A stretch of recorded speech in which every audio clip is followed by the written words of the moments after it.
Pelajari kita dalam kitab Penawar Bagi Hati, ubat penawar, penyembuh bagi hati kita yang tak sihat. Hati kita sakit. Bila sakit hati, maka rusaklah segala-segala hal lain. Penyakit lain banyak masuk.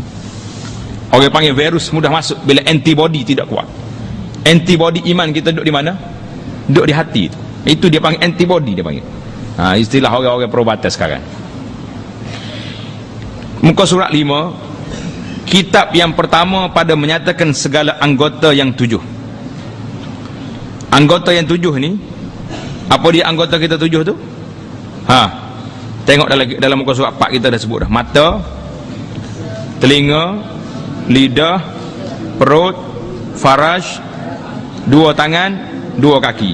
Jadi 7 anggota ni, anggota 7. Hak ni memain peranan yang besar dalam menyelamatkan manusia atau menghancurkan manusia di akhirat nanti dan juga di dunia. Ada padanya 7 fasal. Dalam kitab yang pertama ni ada 7 fasal. Fasal yang pertama pada menyatakan mata. Jadi perbincangan kita pada kali ini iaitulah tentang mata kita. Ketahui olehmu bahawasanya mata engkau itu menjadikan dia oleh Allah Subhanahu wa taala bagi engkau kerana beberapa faedah. Allah Taala buat mata ni untuk apa? Ada faedah dia yang bangsa akhirat dan bangsa dunia. Faedah yang pertama di dunia kita hidup hari ni, dan faedahnya yang kedua faedah di akhirat. Kita nak tengok dua-dua faedah. Kalau berfungsi faedah dunia saja, akhirat tak apa faedah, rugi. Maka setengah daripada segala faedahnya yang akhirat. Jadi faedah mata ni untuk akhirat. Apa dia faedah dia? Tanda situ yang pertama, memandang kepada langit dan matahari dan bulan dan bintang dan lainnya. Faedah yang pertama, kita tengok langit tinggi, matahari panas cerah, bulan cerah cuma tak panas, bintang jadi pedomai orang berjalan. Apa lagi? Banyak gunung ganas semua benda lah, laut, apa ni, segala makhluk Allah Ta'ala yang hebat-hebat ni. Tujuan apa kita tengok? Manusia hari ni ramai yang tengok benda-benda yang cantik ni, tapi tujuan untuk apa? Untuk ambil gambar. Ambil gambar, tayar sana tayar sini, cantiknya. Tapi kita sebagai orang mukmin dengan mata kita ni untuk apa? Supaya berdalil engkau dengan dia atas adanya Allah Subhanahu wa ta'ala, dan atas keesaannya dan atas kuasanya. Tujuan mata kita ni, kita tengok pada Allah Ta'ala, ciptaan Allah Ta'ala ni yang hebat-hebat ni untuk apa? Supaya kita jadikan dia dalil adanya pencipta. Tak menasabah. Kalau orang ni punya akal yang baik, otak yang waras, tak menasabah dia kata langit yang begini besar, bumi yang begitu luas, laut yang begitu dalam, tak ada siapa buat. Menasabah tak menasabah? Tak menasabah. Jadi bila itulah hati nurani manusia akan mengakui adanya Allah Subhanahu wa taala. Jadi dalil ada Allah Taala duduk di mana? Duduk di situ. Dan setengah daripadanya tanda, dan setengah daripadanya itu nombor 2. Jadi kita kena letak nombor sendirilah. Sebab cara penulisan kitab zaman dulu dia tak ada nombor. Kitab kita ni hebat dah ni. Ada apa ni, ada perenggang, ada koma, ada titik dah. Jadi kira baru dah ni. Yang kedua, dan setengah daripadanya melihat akan Quran. Tujuan apa kita nak ada mata? Nak tengok Al-Quran. Tengok untuk apa? Tujuan apa kita tengok Quran? Tujuannya nak baca. Kalau tengok Quran saja, tengok Quran, pergi kedai tengok Quran, lawa Quran ni, ada faedah? Tak ada faedah. Lawa saja beli, buat balik baca, barulah ada faedah. Kalau setakat lawa ya, tak ada faedah gitu. Yang ketiga, dan melihat akan jalan ke masjid. Tujuan kita nak suruh mata kita ni ada faedah untuk akhirat, jalan nak pergi masjid. Dan kepada tempat menuntut ilmu. Mana ada orang kuliah, di mana ada orang mengajar, di mana ada orang ceramah, mata kita tolong kita tunjuk jalan nak pergi ke tempat itu. Ini faedah-faedah ni di antara faedah untuk akhirat. Banyak lagi lah. Mata ni kita boleh tengok segala benda, tengok makhluk lain, tengok apa benda, tengok hayawan, tengok benda ni. Kita semua yang bawa syukur kepada Allah SWT. Tengok orang sakit, kita sihat, kita syukur. Tengok orang lain apa ni, kaya, kita miskin, kita sabar.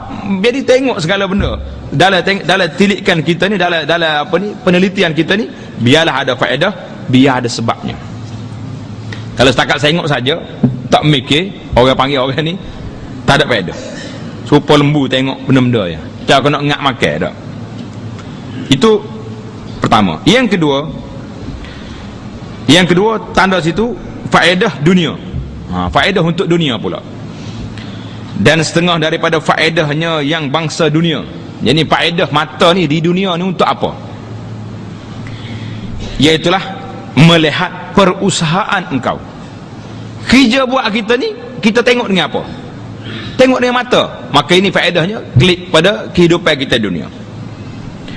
Dan melepaskan engkau daripada segala yang menyakiti. Dengan ada mata tak terbolah, kita dapat menyelamatkan kita daripada benda-benda yang bahaya, seperti jatuh dalam lubang, jatuh dalam gaung, jatuh dalam apa saja. Dan berlaga. Apa makna berlaga tu? Aksiden, bertembung, tepuh dia, jalan tak ada mata, tepuh dia, tepuh orang, tepuh segala langgar. Itu dia panggil faedah dunia. Faedah tak faedah mata ni? Faedah kita tengok orang-orang yang Allah Ta'ala tak beri mata kepada dia. Orang buta, mata ada tapi tak ada penglihatan, tak ada, tak nampak apa-apa. Sedih tak sedih dia? Susah dia nak berjalan, kena orang tarik. Nak pergi sendiri tak boleh. Jadi itu dia panggil sudah ada kelemahannya orang tak ada mata. Jadi sedar tak sedar kita, faedah mata ni besar. Untuk akhiratnya ada, untuk dunianya ada. Maka apa peranan kita tentang mata? Dan bermula mensyukurkan mata itu. Tengok, mensyukurkan mata. Kita nak syukur nikmat mata Allah Ta'ala beri kepada kita ini. Maka apa tanda kita syukur? Nak terima kasih, ya Allah, saya terima kasih kepada Allah kerana beri mata kepada saya. Apa cara kita terima kasih? Memelihara daripadanya tiap-tiap melihat yang haram. Terima kasih Allah Ta'ala beri mata kepada kita, jangan tengok benda haram. Itu tanda terima kasih. Tak payah tulis surat kepada Allah, tulis surat kepada Tuhanku yang Maha Mulia, terima kasih kerana beri mata. Ada orang buat lagi tu? Ada orang tak puk dia panggil. Makin apa lagi ni. Jadi Tuhan ni terima kasih. Tanda kita terima kasih kepada mata kita ni, pada Allah Ta'ala yang beri mata, syukur kita jangan melihat benda yang haram. Seperti melihat perempuan yang lain daripada isterinya dan sahayanya, tulis itu hambanya, sahayanya mana hambanya, dan mahramnya. Letak baris, mahramnya iaitulah orang-orang keluarga yang terdekat dengan dia. Tengok mak dia, tengok adik-beradik dia, tengok mak saudara dia, itu tak apa kita tengok. Jadi tanda kita syukur kepada Allah Ta'ala apa dia? Jangan tengok benda haram. Jangan tengok perempuan-perempuan yang ajnabi, yang tidak halal, yang apa ni, lain daripada isterinya, lain daripada hamba dia, dan lain daripada mahramnya. Mahramnya orang yang haram nikah dengan dia. Itu makna mahram. Apa arti mahram? Orang yang haram nikah dengan kita. Siapa dia? Siapa orang haram nikah? Ibu, nenek, lagi tok ye, mak saudara, anak saudara, adik-beradik. Itu semua dipanggil mahram. Mahram. Dan seperti melihat akan muda beliau. Siapa dia muda beliau ni? Orang kanak-kanak ni, kanak-kanak yang apa ni, orang panggil apa ni, kanak-kanak, budak-budak lah, yang tak ada janggut lagi, tak ada misal lagi, tu dia panggil muda beliau. Jadi tengok, setengah orang ni minat ke budak-budak, laki-laki, tak minat ke orang perempuan, ada lagi. Dan seperti melihat akan aurat laki-laki. Tengok aurat laki-laki. Aurat laki-laki ni, di mana aurat kita? Di antara pusat dengan lutut. Tak sudut kira lah ada pandangan tu pandangan tak payah. Kita ambil yang asal kita ni di antara pusat dengan lutut.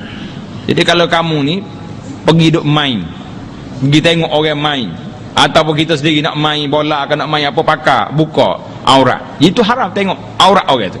Itu ingat baik-baik, jangan duk tengok aurat. Maka lazimkan olehmu akan memelihara mata engkau, maka sentiasalah pelihara, jaga mata kita daripada memandang kepada benda-benda yang haram.